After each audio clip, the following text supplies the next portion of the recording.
These are images of the gunman who shot and killed Stefon Mack in 2022. Prosecutors say Mack was outside the Youth Peace Center of Roseland when he was gunned down. Bro, he really left his phone at the crime scene. You can't make this up. According to the feds, Anthony Montgomery, one of the two men charged in the murder of Stefon Mack, pulled up to the Youth Peace Center in a black Chrysler with Preston Powell. They sat there for nearly 40 minutes, waiting. Once Mack stepped outside and started heading to his car, they jumped out and opened fire. Mack didn't survive, and a nearby security guard got hit too. But here's where it gets wild. After the shooting, they ditched the car and ran off on foot. No getaway car, no cleanup, nothing. Just straight chaos. And Montgomery, he left his phone in the car they just used for the hit. Then, less than an hour later, he calls AT&T and reports it stolen. That call, plus other messages and surveillance, gave investigators a clear trail. Now Durk's name is being tied in heavy through texts, lyrics, and more. Let's get into it. So, as y'all know, Lil Durk's charges are pretty serious. 1 count of conspiracy, 1 count of using interstate communication to set up a murder for hire that ended in someone's death, and 1 count of using and carrying a machine gun during that violent act, also resulting in death. Yeah, it's that deep. But here's where it gets interesting. According to Durk's lawyer, he wasn't even named in the first indictment. His name didn't pop up because, allegedly, the feds didn't have enough to directly charge him yet. He was just listed as one of 5 co-conspirators. Basically, they knew something but couldn't pin it. There was an indictment that did not name him, right? It had named others, and then there was an unindicted person. And then 3 weeks later, that indictment was what's called the first superseding indictment, and it does name him. The indictment was was identical, except the unnamed person now became Durk Banks. And this is the really important part, Ack. The second indictment, what's called the first superseding indictment, only had 1 new fact. It had 1 new fact, and that was it alleged that there was a video by Durk that celebrated and monetized this killing, okay? And so that was the only fact. That was the only thing that distinguished. So now the feds were clearly playing the long game, watching, gathering, waiting for the right time to make a move. But once they caught wind that Durk was about to dip to Dubai, things moved fast. They rushed and filed an emergency federal complaint, got a judge to sign off on it, and arrested him before he could leave the country. And here's the wild part. The only new piece of evidence between that emergency complaint and the full indictment? A music video. Prosecutors are saying Durk basically confessed to Lil Pab's murder through lyrics and visuals in the video. That's what pushed things over the edge. The song they're zoning in on? Wonderful Wayne and Jackie Boy. And in Durk's verse, he raps, "Told me they got an addy. Go. Got location. Go. Green light. Go, go, go. Look on the news and see your son. You screaming no, no." Prosecutors tried to tie that no, no line to Quando Rondo. They claimed it sounds just like Quando Rondo yelling in that news footage after Lil Pab was shot. They even suggested Durk's team might have used actual audio from that clip in the song, but Durk's team ain't sleeping. if the government says, oh, it's no big deal, no harm, no foul, that's not true, because that's the one thing they added when they threw Durk Banks into the indictment. And as soon as we got the indictment, we noticed and we started hearing from people in the music world.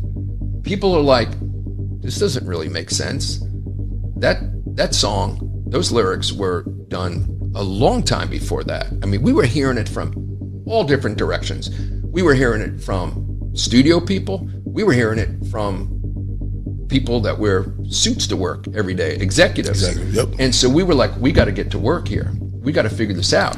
Durk's legal team came ready with the receipts. His engineer and his producer both signed affidavits saying that track was recorded 7 months before the shooting even happened. No music video, no label rollout, just some bars on a beat. And that clip the feds tried to bring to court as evidence? Turns out it was a fan-made video from YouTube. Nothing to do with Durk, OTF, or anyone in his circle. Now here's where it gets messy. The feds, they hate looking wrong, and they hate it even more when people start talking about how wrong they are. So when Durk's side started hitting interviews, talking to Vlad, calling out the government for fumbling, basically calling them fools. And the one that does include him is this new fact that's in paragraph 6, that says he released this music to celebrate and monetize the death of this young man and the attempted murder of somebody else. And we were concerned because that was false information. Yeah, the prosecutors took that personal. Next thing you know, boom, they slapped him with another charge. Like they wanted to remind him, nah, we still running this. And this time they came with even more evidence to build their case. But let's rewind for a sec. As y'all already know, Lil Pab, Quando Rondo's cousin, was shot and killed in LA on August 19th, 2022. Shots fired, a fight taken to the streets, and this chaotic scene, the ending of a shooting that started in Los Angeles, California. Sheriff's deputies pulling out a man who had been shot in an SUV. According to the feds, this wasn't random. They believe it was a setup. Retaliation for King Von back in 2020. You remember? Von was shot outside Monaco Hookah Lounge in Atlanta after a fight broke out between his crew and Quando's. Now, Fed are saying Durk wasn't just grieving, he was orchestrating. According to prosecutors, this wasn't some random beef that got out of hand. Nah, they claim Durk planned it, and it gets deeper. The superseding indictment is painting Durk as the shot caller, not just in music, but in what they're calling a whole criminal enterprise. They're saying since 2010, Durk's been running Only the Family, OTF. To the public, it's a rap label, but according to the feds, behind the scenes, it's a crew involved in hits, assaults, all types of violent street activity, all allegedly done to level up their clout and hold OTF's name heavy in the streets. And here's where it gets wild. They're saying Durk offered to open doors in the music industry for anybody who handled Quando. Yup, allegedly promising opportunities for whoever stepped up and took him out. Then, in August 2022, 5 OTF affiliates were supposedly flown out to LA, paid for with OTF money. Flights, hotels, rental cars, weapons, the whole thing. Around the same time the flights were getting booked, there was a text sent from a number tied to Durk that allegedly said, "Don't book no flights under no names involved with me." That text was pulled straight from an affidavit tied to the criminal complaint. And it don't stop there. The affidavit says Durk hopped on a private jet from Miami to LA with his homie Grant. And Grant, he used Durk's credit card to get a room at the Sheraton Universal, the same spot where that alleged 5-man team stayed the night before everything went down. And according to the feds, Grant even copped ski masks for them to use in the hit. They say the crew tracked Quando and Lil Pab all day until it all popped off at that gas station. That's where things went left, and Lil Pab ended up dead. Now, after Durk's team started calling out the prosecution, saying they were leaning too hard on his lyrics, the feds came right back with pressure. On May 1st, a grand jury dropped a second superseding indictment, stacking even more charges on Durk and his co-defendants. And this time, they threw in stalking resulting in death, basically saying, nah, we don't need the lyrics. We've got real-world moves to tie him to the murder. And the court ain't playing around either. Prosecutors straight up told the judge that based on everything they've seen, including what came out at Durk's December 2024 detention hearing, Durk is a flight risk and a danger to the community, especially witnesses. They want him locked up until trial. And now, it's deeper than Lil Pub's situation. 'Cause now, sealed court docs are floating around tying Durk to another hit, this time in Chicago. And the name you need to know is Stefon Mack.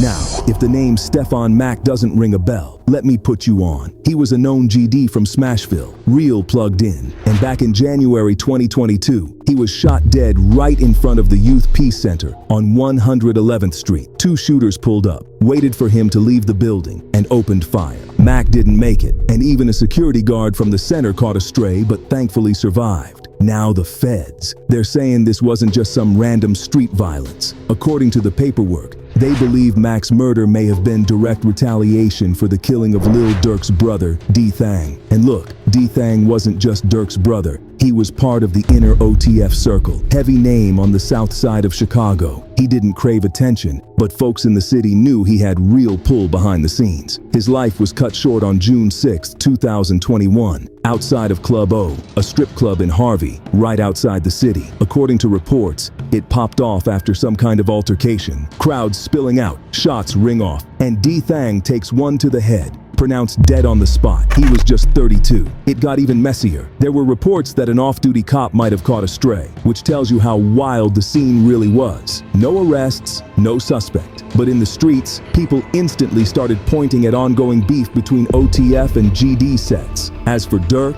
man went quiet, didn't post, didn't tweet. That's how he moves when he's hurting. He doesn't talk it, he raps it. Later, you started catching the pain in his lyrics. Songs like Lion Eyes, Federal Nightmares, and a good chunk of the 7220 project. You could feel it. Grief, paranoia, revenge, trust issues. Durk was spilling everything without saying his name directly. He didn't need to. But here's where it starts getting murky. After D-Thang's death, fans and blog pages started putting pieces together.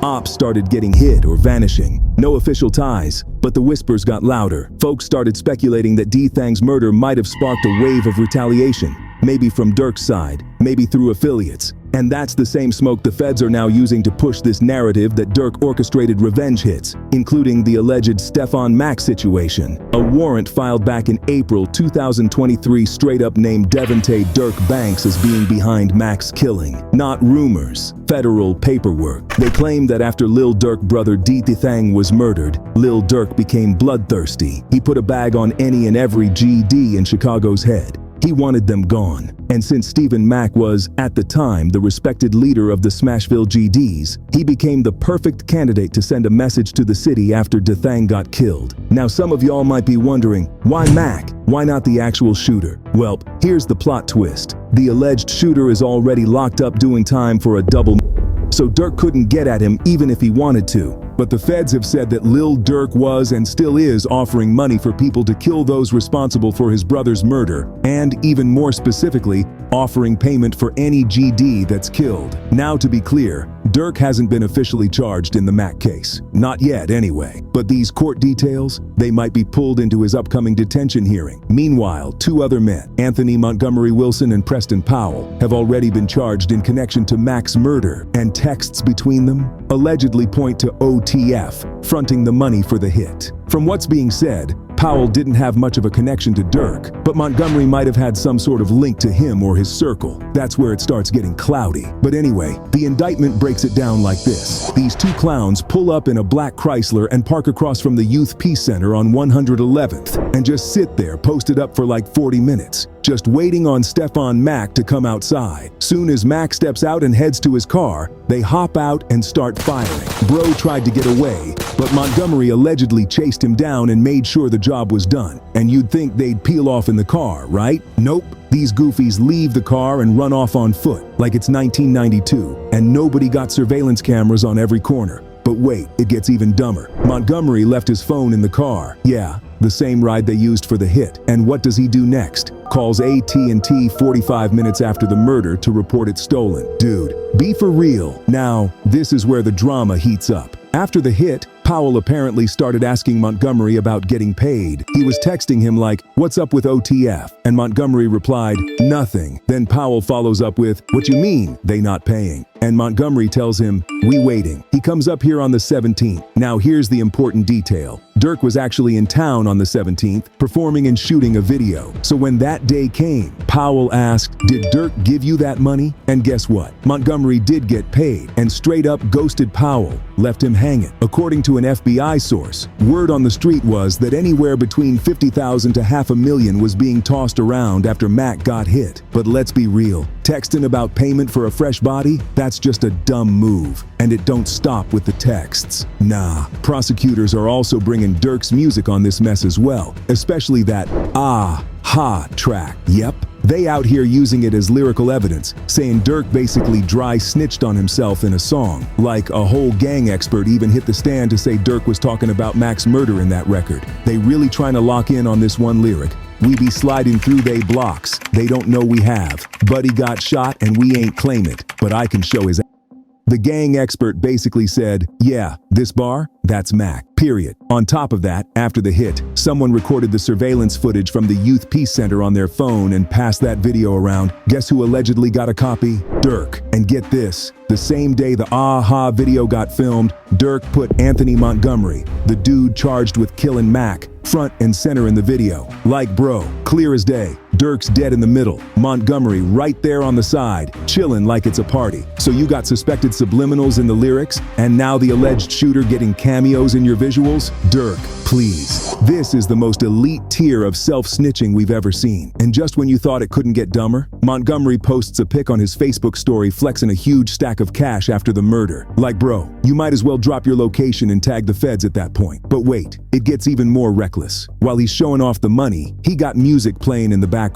And not just any song, Durk's Ah-Ha. And y'all know when you post a song on your story, you pick the exact part you want to play, right? So guess what lyric Montgomery chose? We be sliding through they blocks, they don't know we have, yup, that bar. The same line the feds are already saying ties Durk to Mack's murder. So now we got the suspected killer who appeared in the Ah-A video with Durk, posting himself online with the murder money while playing the exact lyric they think is about the hit. Like, bro, how much easier y'all gonna make this for them? Meanwhile, Powell, he's out here waiting to get paid. Dude risked it all thinking the bag was coming. But Montgomery, he got his money and ghosted him. Cold. Man ain't answer no calls, no texts, just disappeared. Imagine being Powell, caught a body on credit basically, only to get played by your co-defendant. And then you see that same dude flexing on Facebook with the bag you thought y'all was splitting. Nah, that's war-worthy, bro. Straight betrayal. But yeah, the feds are trying to link it all back to OTF, and more importantly, back to Durk. But even with all that, prosecutors still gotta prove that Durk personally ordered this hit, or at least knew about it and helped make it happen. And as much as they try to weaponize his lyrics and associations, defense attorneys can flip that and say, yo, this is art. This is music. He's not confessing, he's storytelling. That's where things get murky in court. Let's not forget, lyrics being used in court is controversial as hell right now. There's pushback across the board, even from lawmakers, saying it's unfair to treat rappers' bars like legal confessions. So even though the feds think, ah-ha, is Durk low-key admitting to the murder, a jury might not buy that, especially if Durk's team brings in their own music expert to break it down differently. Bottom line, the feds are trying, but trying ain't convicting. They still gotta connect a whole lot of dots. And right now, some of those dots looking a little shaky. So yeah, Durk's in the hot seat. But this case, it ain't as locked in as they want you to think. But what do y'all think? Do y'all believe the prosecutors really have enough to keep Lil Durk behind bars for good? Or is his legal team gonna find a way to beat this case? Let me know your thoughts in the comments. I'm curious to hear what y'all think about how this might play out. And as always, don't forget to like, subscribe, and tap that bell so you stay locked in for the next update.